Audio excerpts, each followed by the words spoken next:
سکون سے, امن سے, شانتی سے رہو, ٹھیک ہے, لیکن کسی کا مذہب بھی قبول نہیں کرو. دیکھو ہندو بھی ہیں ہمارے ملک میں, عیسائی بھی ہیں, وہ تو بالکل ہی الگ مذہب ہے نا, وہ تو اللہ رسول کو صاف لفظوں میں انکار کرتے ہیں. تو ہم کہتے ہیں بھائی ٹھیک ہے, تم لکم دینکم ولی دین, تم جاؤ, تمہیں جو سمجھ میں آتا کرو. تو ایسے ہی شیعہ سنی کا جو اختلاف ہے وہ اگر زبان کی حد تک رہے, دلائل کی حد تک رہے تو ٹھیک ہے. لڑائی بڑائی والا معاملہ ہوگا تو معاملہ کیا بنے گا, کیچڑ اچھالنا ایک دوسرے پہ.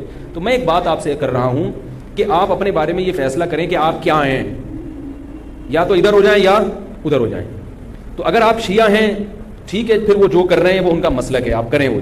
لیکن اگر آپ سنی ہیں تو پھر آدھا سنی آدھا ادھر آدھا ادھر, بیچ کا نہ بنے. میں بھی بیان میں عرض کر رہا تھا نا آخر میں کہ بیچ کا کسی کو بھی پسند, میرا خیال آپ لوگ کو ہوتا ہے, شاید نہیں ہوتا نا کسی کو بھی پسند.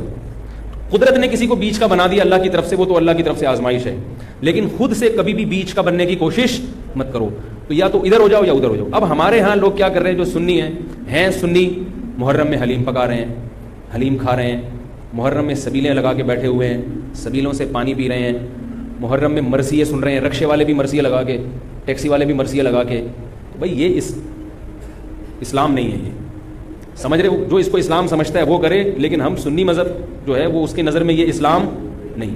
نبی صلی اللہ علیہ وسلم نے لعنت فرمائی ہے میت پہ نوحہ کرنے والوں پر, سمجھ رہے ہو, آپ نے فرمایا جو گریبان پھاڑے وہ ہم میں سے نہیں ہے. میت پہ چیخنا چلانا, اس کو نبی صلی اللہ علیہ وسلم نے لعنت والا عمل قرار دیا ہے. شہادت پہ چیخنا چلانا کسی کی, حضرت جعفر طیار رضی اللہ تعالیٰ عنہ اہل بیت میں سے تھے, وہ جب شہید ہوئے ہیں جوانی میں, ان کی 4 بیویاں تھیں, بیوہ ہو گئیں. معذرت کے ساتھ یہ میں ٹاپک نہیں لا رہا, جو خود سے آ رہا ہے اسے آنے دو. اب شہید ہی 4 بیویاں ہی بیوہ ہوئی تھی, تو میں ان کو آپ کی خوش کرنے کے لیے ایک تو نہیں کر سکتا نا. ان کی 4 بیویاں کیا ہو گئی, بیوہ ہو گئی. تو جب ان کے گھر میں اطلاع ملی ہے کہ آپ کے جوان شوہر شہید ہو گئے, تو ان کے رونے کی آوازیں آئی ہیں, چیخنے چلانے کی آوازیں آئیں. آپ صلی اللہ علیہ وسلم کو اتنا غضب آیا, آپ نے فرمایا کہ جاؤ خاک پھینک کر آ جاؤ ان کے منہ میں, اب ان سے کہو کہ اپنی آوازوں کو پس کریں. حضرت جعفر طیار بھی اہل بیت میں سے تھے, نبی کے سگے چچا کے بیٹے تھے. تو اہل بیت کی شہادت پر آپ صلی اللہ علیہ وسلم نے چیخنے چلانے سے, رونے سے منع کیا. اور حضرت جعفر طیار ظلمن شہید ہوئے تھے نا, ظلم ہوا تھا ان کے اوپر. تو اسی طرح ہم یہ کہتے ہیں کہ جیسے حضرت جعفر طیار اہل بیت میں نبی کے سگے چچا زاد بھائی, حضرت حسین نبی کے نواسے, تو جیسے حضرت جعفر طیار کی شہادت پہ چیخنے چلانے والے کو نبی صلی اللہ علیہ وسلم نے پسند نہیں کیا. حالانکہ ان کی بیویوں کا رشتہ, بیوی کا جتنا قریبی رشتہ اپنے شوہر سے ہوتا ہے, اتنا قریبی رشتہ ہمارا حضرت جعفر طیار یا حضرت حسین سے نہیں ہے. رشتہ یقیناً ہے, مگر اتنا قریبی نہیں جتنا بیوی کا ہوتا ہے, اولاد کا ہوتا ہے. تو جب بیویوں کو رونے کی اجازت نہیں ہے, جو سب سے زیادہ متاثر ہوئی ہیں, تو ہم اور آپ کو حضرت حسین کی یاد میں چیخنے چلانے کی اجازت کہاں سے ہوگی؟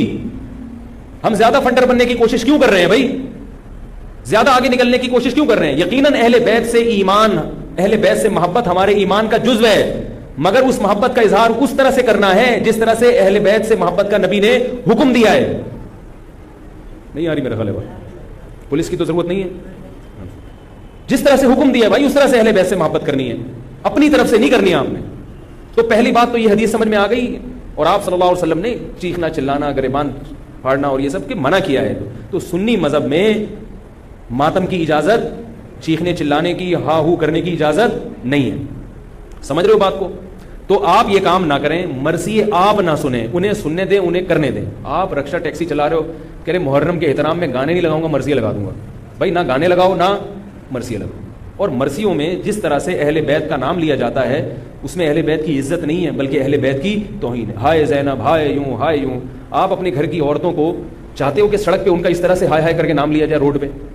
جب ہم اپنی عورتوں کے لیے ایسی توہین برداشت نہیں کرتے, وہ عورتیں جن کے تقدس کی قسم اٹھائی جا سکتی ہے, جن کے ناخن بھی کوئی نامحرم نہیں دیکھ پاتا تھا, اہل بیت عورتیں تھیں, نبی صلی اللہ علیہ وسلم کی نواسیاں, نبی صلی اللہ علیہ وسلم کے خاندان کی عورتیں, حضرت حسین رضی اللہ تعالیٰ عنہ کے خاندان کی عورتیں, تو ان کے بارے میں میرے بھائی کیسے یہ برداشت کیا جا سکتا ہے کہ کوئی بھی چیخے چلائے, ان کا نام اس طرح سے توہین آمیز لہجے سے؟ اسلام نے اکرام سکھایا ہے, عزت اور احترام سکھایا ہے, اور عزت و احترام کے اصول اور آداب بھی سکھائے. تو اس لیے آپ لوگ یہ کام نہ کریں, جو کر رہا ہے اس سے بحث بھی نہ کریں. بولے میں ٹھیک ہے تمہارا مسئلہ ہے, کوئی بات نہیں, تو کر لو, ہم ہی نہیں کریں گے. تو یہ جو سبیلیں لگائی جا رہی ہیں, یہ کہا جاتا ہے کہ حضرت حسین کی یاد میں. یہ بھی ایک عجیب بات ہے. حضرت حسین رضی اللہ تعالیٰ عنہ اگر پیاس سے شہید ہوئے تو پانی پی کے یاد منائی جائے گی یا پانی سے اوائڈ کر کے یاد منائی جائے گی؟ عجیب بات ہے.